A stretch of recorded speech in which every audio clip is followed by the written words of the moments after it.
Hello, I'm Vanessa. Welcome to the Offer Accepted podcast. My guest today is Amy Stoehr. She's a real estate trainer and coach, and she's been in the industry for 12 years, helping real estate agents create the business that supports the life that they want to lead. And one of the things that I really love about Amy is that her approach to coaching is highly individualized. It's not just about the person who wants to make, $10 million a year. It's about where are you right now in your business? What kind of a life do you want to lead? And let's create the systems and procedures and everything else around that to support what you want. And I think that is it's a really needed approach. It's not a one size fits all approach to coaching. That's why I wanted to talk to Amy today about a subject that she and I are both really passionate about. And we were joking that we both get really fired up about, and that's buyer's agents. Real estate teams are growing at an astronomical rate. Everybody thinks that at some point they need to hire other agents and build a team. And while for some people that's a really smart move, for other people it's a really bad idea. So today we're going to talk about the who, what, when, why, and how of adding agents to your team. So let's dig in. Amy, thank you so much for joining me today. Let me just share too, I've actually been in the real estate industry for almost 30 years, and I've been coaching since 2008, or 2001, excuse me. Oh, okay. So even been more. at it a good long while. Absolutely. So were you an agent before you became a coach? I was an agent back in the 90s, and I quickly discovered, and this is relevant to our topic, that it's much easier to succeed on a team than trying to do it all yourself. And actually was a part of a team for 3.5 years before I went into training. And that set off a whole other path of adventure. A whole new path. Right. And so you wrote an article, which I will link below, and I'm going to republish on buyer's agents. And you say in the article that without proper structure, systems, and support, bringing a buyer's agent onto your team could be a disaster. So yes. When and why should somebody hire a buyer's agent?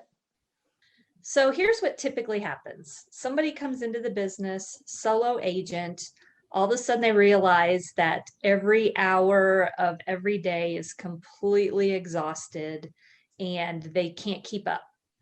And so what typically happens is they say, well, if I just go get another me, that will solve the problem. There are a lot of pitfalls to that approach. And if you don't have the infrastructure in place to support that person, you end up with one more overbusy person or someone who doesn't know what to do because they haven't been trained, or somebody who is doing it, but not the way you'd like them to do it. And so you have constant conflict, and you hired somebody like you. So they have the same weaknesses that you do. So that's where I started talking about the structure and the systems and the support, because when you hire somebody is definitely when someone could be eating out of your trash can. The how and the who and all the other good stuff has to be addressed before you go get that person. Otherwise, you've just got a bunch of street dogs picking up scraps and running off with them, and that doesn't benefit you as a business owner. You're not going to profit from that. But Amy, an assistant is an expense, and a buyer's agent is a profit center. So why would I want to spend all that money on an assistant when I could just give my extra leads to a buyer's agent and make money off of them? Love that question. Yeah. First of all, the amount of time you might invest in that person trying to fix their errors is going to prevent you from doing the production that you're currently doing. So you're actually going to see a dip in your production instead of seeing this great enhancement. When you bring on a buyer agent, you should be reasonably expecting an increase in your business if you do nothing different with your production of minimum 24 transactions a year if you set things up right. And sky's the limit after that. There are buyer agents out there doing 40, 50, 60, 70 transactions on their own. So If you just go get a buyer agent and you don't have all the stuff in place to make sure that they succeed, you're going to lose your valuable time trying to fix all that. And in the meantime, more stuff is falling off into the trash can. And then it also, right, if you look at what you end up giving away in commission to a buyer's agent versus what you pay an assistant to free up your time, to build systems that scale, to take care of your clients, to make sure transactions run smoothly, I would argue it is a bigger expense if you do it the wrong way to hire a buyer's agent versus investing in an assistant. Well, it's first. the concept of leverage. Why are you getting a buyer agent? To have leverage. Yeah. The assistant that comes preceding that, the team member you bring on, is to free you up for your highest and best use, which is prospect, list properties, negotiate transactions, and sell. And if those are the 4 things you should be doing, and you are putting stamps on envelopes, you are chasing down paperwork for a closing, you are meeting someone at an inspection, whatever those things are that are eating up your time, that are preventing you from doing more business, that amount of money you might spend for that team member to leverage you is going to free up. I don't know if people really understand the notion of an hourly rate. We think about it in terms of people we hire, right? I'm going to have to pay $20 an hour or whatever for this person. We don't think about our own personal hourly rate. And so if you would indulge me, Vanessa, for just 1 minute to walk people through this, you look at how much money do I want to make? How many hours do I want to work to make that money in a year? That gives you your very basic hourly rate. Now we can get all spun up in insurance and expenses and all these other things, but let's keep it super basic. So let's say I want to make $250,000 a year. The average person will work 40 hours a week, 50 weeks a year, so 2,000 hours. So $250,000 divided by 2,000 hours is $125 an hour. If your rate is $125 an hour and you start looking at how you're spending your time all day, oh my gosh. Yes. What could you be paying somebody else to do all those things that are eating up your time? If you can hire a VA and have them offload some of that stuff, and you have less than $125 an hour you have to pay for that, probably significantly less, why wouldn't you be doing that? Because then you're freed up. And it's not always about the money, right? I may want more time. I may want fewer hours. What if I want to do 40 weeks a year and take 12 weeks off and only work 40 hours a week in those 40 weeks? Now I'm down to 1,600 hours. My hourly rate just went up. I can't do that without leverage. So if you don't have back to structure, systems, and support, if you don't have the support in place, then you become the assistant to the buyer agent you hire. And boy, have I seen this. So I want to ask you another question and then I'll tell you the story. So here's another option. Okay, what if I just hired an agent who needs some extra work, and I'll sort of pay them on the side and they can work their own deals. And so I'll get my admin help taken care of and I can throw them some deals, but then I don't have to actually hire an employee and deal with payroll and all of that stuff. Doesn't that sound like a great idea? Yeah. So let's talk about that. Oh, that's a disaster waiting to happen for so many reasons. First of all, there are not a lot of people on the planet who are really good at detail work and really good at sales. So to try to find somebody, and there are those people out there, props to Linda Fox Jarvis and her daughter, Stephanie Jarvis Caskell. They happen to be really organized people who are also really great salespeople. That's unusual, highly unusual. So thinking you can find somebody who can do both of those things, you're going to know fairly quickly that they were either made to be admin or they were made to be a salesperson and not both. Secondly, having somebody, is it a Chinese proverb? The person who chases 2 rabbits catches none. So if they're constantly having divided focus, how do they make a choice if they've got a closing deadline they're chasing and something's falling apart on a deal, and they've got a buyer client who's lost out on 3 properties and something just hit the market that they need to see in the next hour, how are they going to choose? What are they going to do? What do you think they're going to do, Vanessa? They're going to chase the money, right? Yeah. Which brings me to my story where, and I'll let you get back to it, my story where this person who had been trying to get him to be a client, he'd hired somebody. He finally calls me one day and he goes, okay, fine, I get it. I'm sitting here in the office dealing with an escrow that's exploding, and my quote assistant is out showing property to my buyer and building relationship with them. Something has gone terribly wrong. And I'm like, yeah, because you hired an agent to do an assistant's job. And that's what so there's a third issue there that you brought up in that story, and that is, and even in how you laid this out, if you're just having someone help out and they can still do their own clients, if you have to start passing off people to them and they build relationship with them, when you guys part ways, which you ultimately will if you don't get this straightened out, who do you think the client's going to follow? Now you're giving away your database, which is your most valuable asset, because you became the assistant. Yeah. So there's a natural path of progression here. There are very, very few agents in this business who are so organized and so good at the detail work that they can hire a buyer agent first. You have to have that infrastructure in place, which includes a support person, so that the leverage truly is leverage and not you trading one issue for another issue. Yes. So let's say you have this person in place. I think this admin in place, right? And you're building your systems and you feel like, okay, I have control over how we do things in our business. Now I'm ready.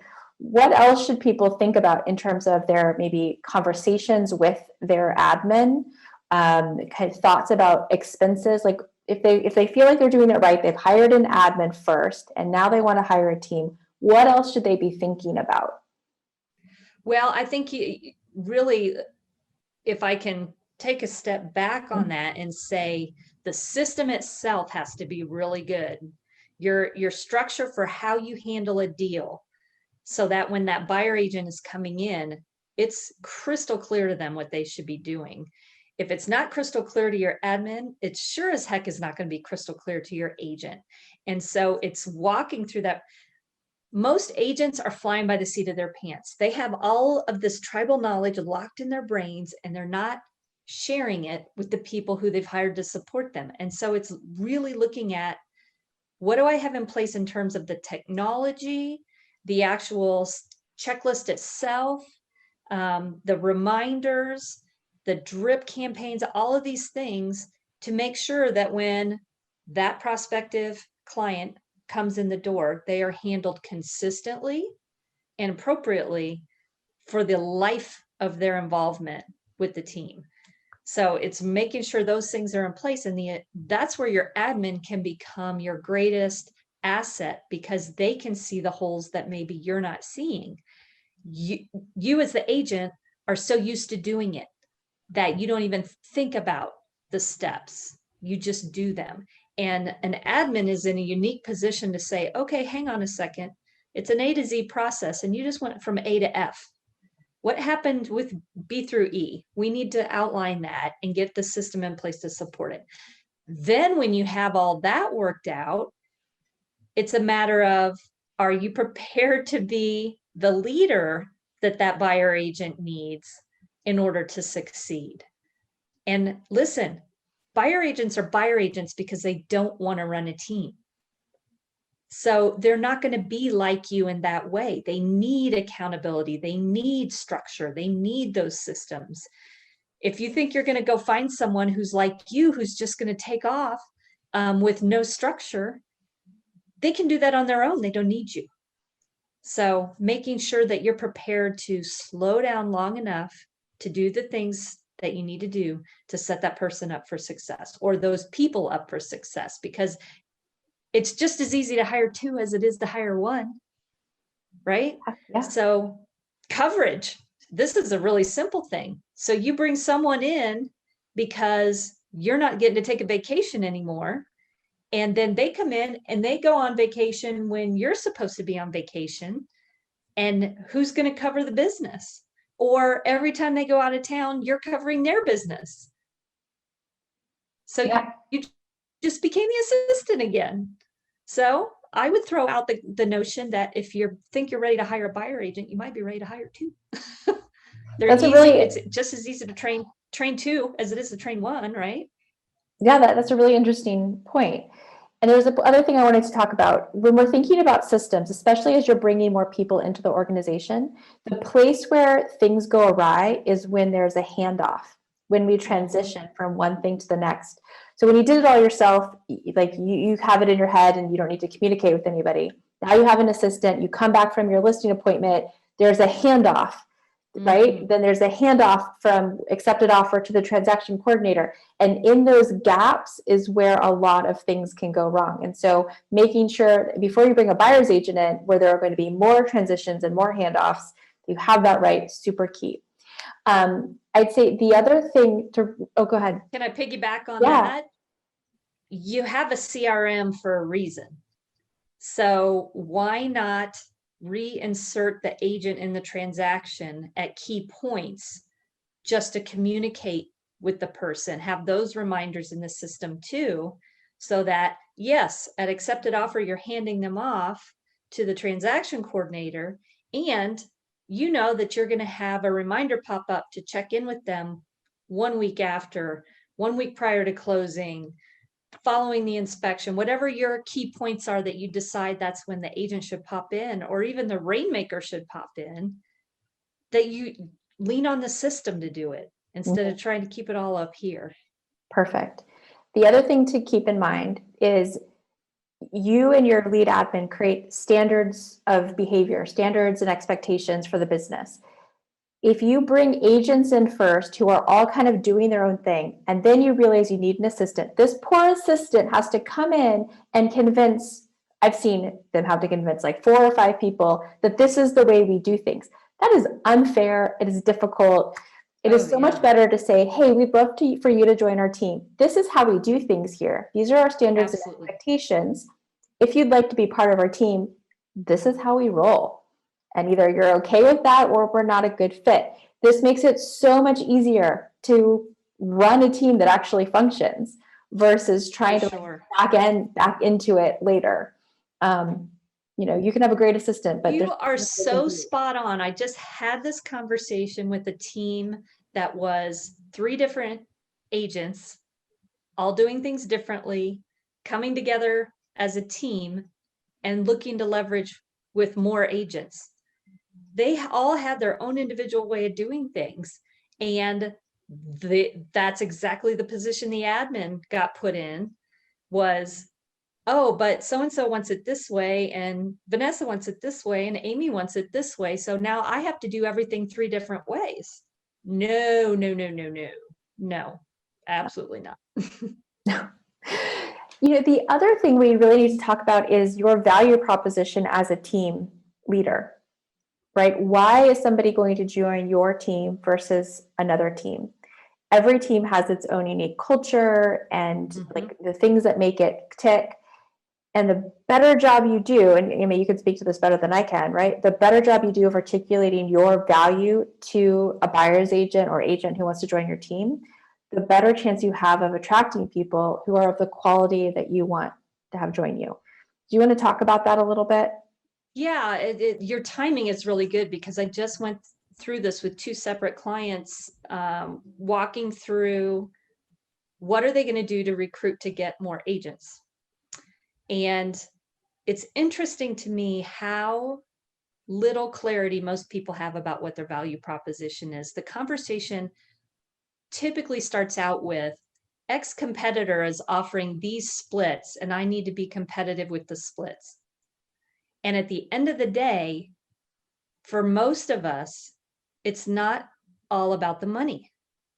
We're after, I don't know about you, Vanessa, but I would gladly pay extra to get better service in a whole slew of services that I avail myself of in my life. Hourly rate factors in there, but it's also about how do I want to live my life? And so the value proposition has got to start not with the money, but with your culture and what you value, your own core values. Yes. And you can walk your team through an exercise if you already have a team, have each individual do their own core values, and then bring those core values together and identify what the team core values are based on the aggregate of what the individuals are. That's a exercise for another day. When you're defining your value proposition, it's important that you lay the foundation of who you are. So beyond the core values, then you have, what is the internal mission statement of the team? What is the external mission statement that the public sees? What are you focused on? What's important to you?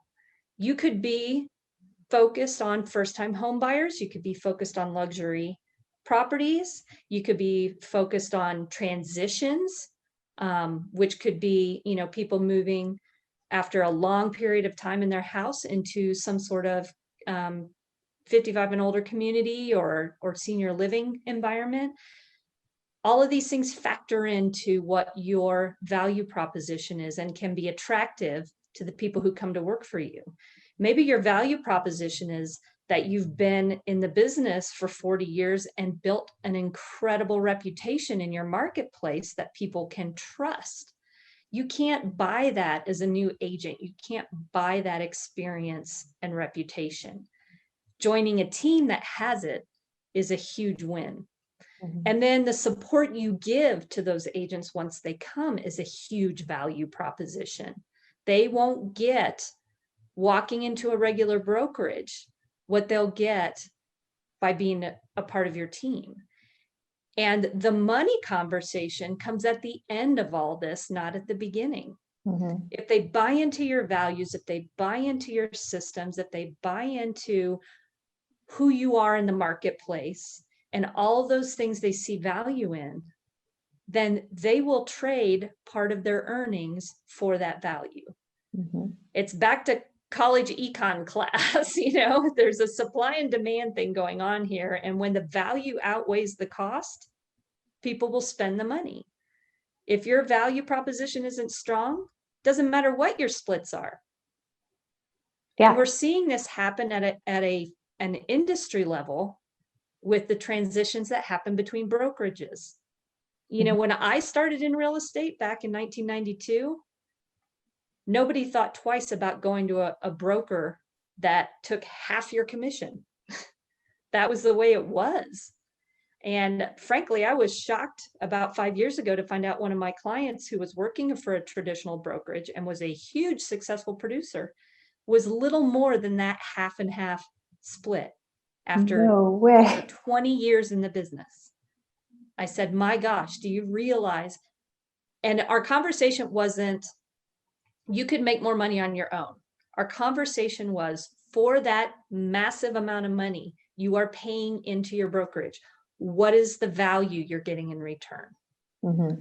Which is exactly what you and I are talking about right now. Yeah. And the value wasn't there. Sometimes the value is, and you look at it and you happily pay that split, whatever it is, because you're getting so much value. And so that's what you have to create as your own team. Why, Vanessa, should I come work with you versus anybody else? And I'll tell you, from knowing you a little while now, your energy and being around you is part of your value proposition. You're super positive. You're very knowledgeable. And I know I would get supported if I were with you. Those are also important. But for me and my value proposition for myself, I need that energy. I need that interaction. And I know I would get that if I were with you. And so you need to sit down, you being viewers, need to sit down and start making a list of all the reasons why you're a great place for somebody to be. Let the money come later.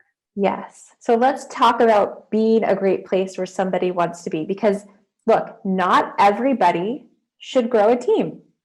Not everybody should have an assistant. Some people should not be managers. For years, early in my career, I truly believed I could find somebody who would work for anybody, right? Like there has to be somebody out there who can put up with this person who yells and screams and throws things. There must be somebody. I don't play that game anymore. Look, some people are not cut out for it. But here's the other thing. Leadership is a skill you can learn. So, and I always tell agents when they come to me and they're looking for their first hire, like, look, your sales skills got you here. A new skill set is going to take you to the next level. You need to be willing to grow in ways that are probably going to be uncomfortable, but it's possible. Like if you want to, if you're, you can do it. So the same thing happens when you hire buyer's agents, right? Like people always say, oh, well, I have all these leads. So my value proposition is that I can hand out extra leads. Well, newsflash, your leads are not going to be converted at the same rate that you convert them unless you really invest in training, mentorship, and accountability. So Amen. you're just like tossing leads to the wind if you're not careful. And this is a huge complaint I hear from agents when they have a buyer's agent is they're just not converting the leads. So let's talk about some of the leadership skills and coaching skills and like what do people need to do in their own personal and professional development to be the kind of leader that people want to join and then that they can get the value out of the people that they've hired. Well, we're all inundated with training tools, right? Yeah. If we went to Google right now and Googled leadership, I can't even imagine how many tens of thousands of matches would come up. There is one book that I think every single person should read before they entertain the thought of being a manager of any people, and that is The 1 Minute Manager. Some of the biggest mistakes I see made, the first one is just follow me around for a week and do what I do and you'll be successful. And in fact, when I first got into real estate, I went to the broker owner and I said, okay, what do I need to do to be successful in real estate? He said, my wife's the top producer in the office. Just go follow her around. Do whatever she does and you'll be successful. That was my training program. Yeah, that doesn't work. You've got to, beyond the systems, be willing to budget the time to teach people right. And if you're going to do this over and over again, we've got the technology to record things. So have a training library on the basic stuff, how to complete a contract, how to use DocuSign, how to set somebody up for a property search, all these things that are repeatable training processes, you can set up a video for, and most people learn by doing. So they need to have someone sit with them while they do, so that when they get stuck, the person can say, oh, what you want to do is go to the top right-hand corner and click on that dash right there, and that'll take you to the next step, whatever it is. So that's part of this. A bigger part of this is what you can't teach and you have to model has to be shown multiple times. So you cannot have somebody shadow you once and expect they're going to get it all. If you can attach that buyer agent to your hip at the appropriate times, when you're writing a contract for somebody else, when you're negotiating inspection repairs, and you just say, hey, come in here, listen to this. And then the follow-up is as important as the experience of listening. And that is, what did you learn there? What did you hear? What did you see? And have them interactively give you feedback so you can see what they're retaining and where the gaps are. The biggest thing that buyer agents need is accountability. And this is the single worst thing that I see leaders do, is they don't give consistent accountability to that person. They wait until they see they're not getting the results they want, and then they're retroactively asking questions about things that this poor buyer agent can't even recall, right? So consistent weekly. First of all, you should be having a team meeting every week. We all know how to use Zoom now. The pandemic did bless us with many things. So that weekly meeting needs to go off same time, same day. You don't schedule over it. Everybody shows up. And that is a quick conversation. People have this perception that team meetings are 2 hours. They should be 30 minutes, 45 max if you have a bigger team. And that is what new inventory is coming on the market. What buyers are we working with right now? And what are they looking for? What challenges is anybody having with a specific client that we can group think together and solve? And what are everyone's priorities and goals for the week? And if you just do that, you're way farther ahead. The second layer of that is with buyer agents, they need one-on-one time. 15 minutes. Stand up if you need to, so nobody gets too comfortable. But you're walking that individual through, okay, who are your top 3 buyers this week? What are they looking for? Where are you challenged? Where are you getting stuck? And it's that simple. You're done and off with your day. If you can't give 15 minutes to that buyer agent, don't hire them, because you're shooting them and yourself in the foot at that point. It's a waste of time. Well, and you mentioned a few things where your lead assistant can be a huge asset to you, right? So if leads are being distributed, then they should be tracking who's getting leads, what's the status, who's converting more than other people, so that you have an idea of like what's happening with your leads. There are great systems that can help you track all of this to make sure that people are being contacted on time. And then scheduling and protecting your time so that those meetings happen. So you can leverage your admin because you've hired them before you brought on your buyer's agents, and they can make this easier for you. But going back to the culture fit, I mean, people want to be part of a community. And while your lead admin can really play a big role in cultivating the culture and climate in your office, it starts with you because you are the business owner. It all comes from you. So you need to be conscious of that and realize that you're going to attract people who vibe off of your energy and share your values. And you do have to just show up and be there for them, because they're there because of you. I mean, I know agents who are paying crazy splits to stay in offices because they love their manager, right? Like they have a connection with that person, and they would never want to work under another manager because that person gets them and supports them and has their back, and that's it. Like if you're the leader of a team, you're that person. If you want to retain the people on your team, right. That's your job. Your job changes, and so either you're really excited about that, you're excited about sharing everything you've learned, and supporting other people and helping them rise with you, or that's not what you should be doing. Right? There's just like no plan B with that. The other thing I think leaders need to be prepared to do is walk those buyer agents through their own personal business plan. Yeah. We have a business plan for the business, hopefully. Not always, hopefully. Yeah. That individual needs to take the time. And here's where I see business plans stop. And this is for all agents, but also very specifically for buyer agents. I get a number, like a dollar number, and I get a unit number. That's about as far as most people go. And then they go, okay, let me go see if I can do that.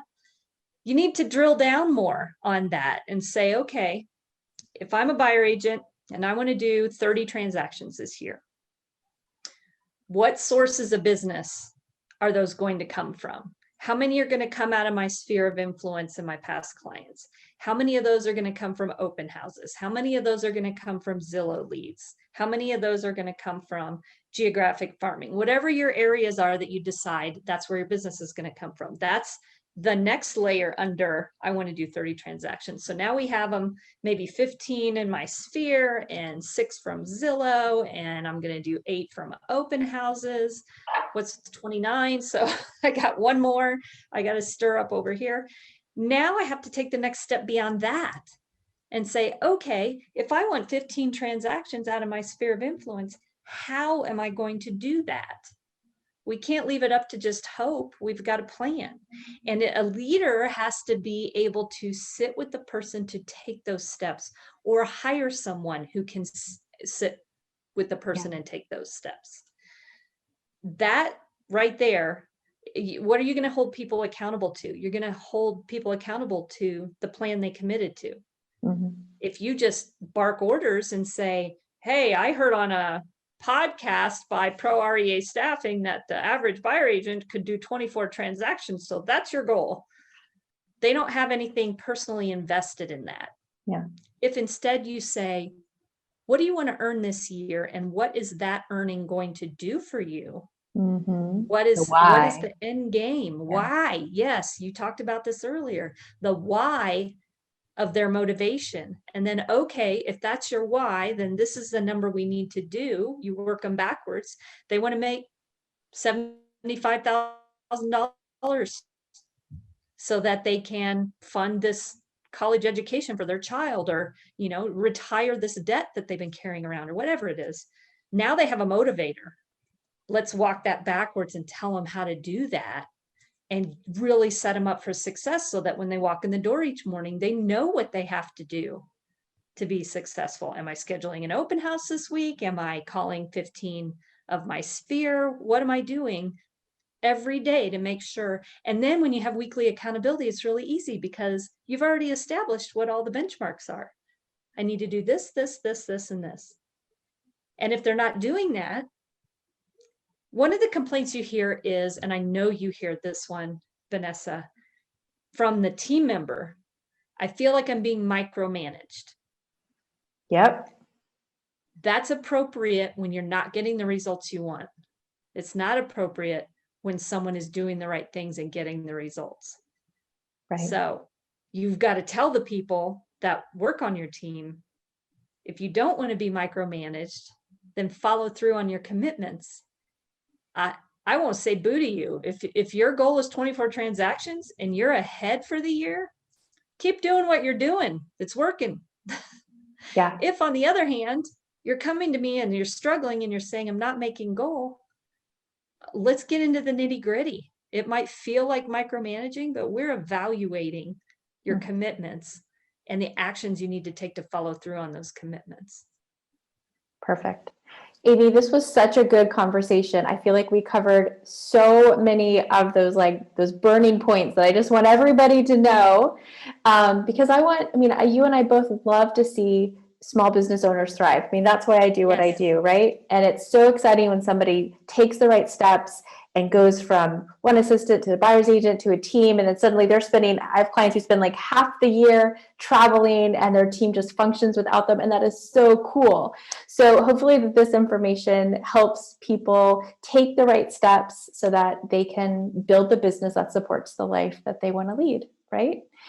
And then you and I will be happy. Yes, we will be very happy. So Amy, tell everybody a little bit more about you and how they can work with you and reach out to you if they'd like to form a connection. Oh, sure.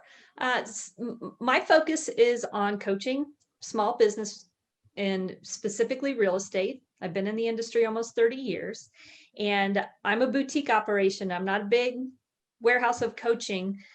And the reason I do that is because I want to be able to meet the client where they're at and help them formulate a plan based on their specific needs. And so there's no cookie cutter anything happening under the roof over here, other than everybody that I work with needs to be committed to themselves and to being open to the process.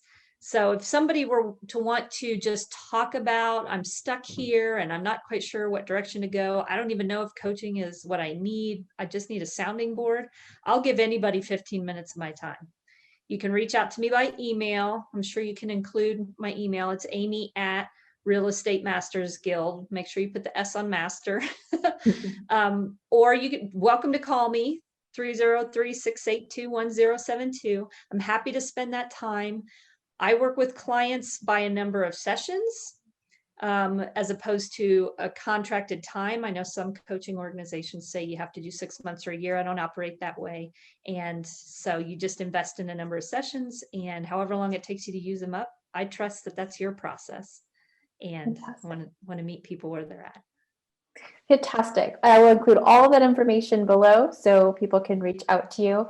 And I'll also include the article that Amy wrote. And if you're not already subscribed to the Thrive Guide on hire-lab.com, you absolutely should, because every month we publish really valuable articles all around hiring and growing a real estate team. And Amy is one of the contributing writers for that blog. So thank you so much, Amy. Always good to see you. And such an honor to be asked, and thank you so much. Always enjoy so much spending time with you, Vanessa. Thank you. Hey, you guys, if you liked this content, don't forget to give it a thumbs up and subscribe so that you are notified when we post new content. I'll see you on the next one. Cheers.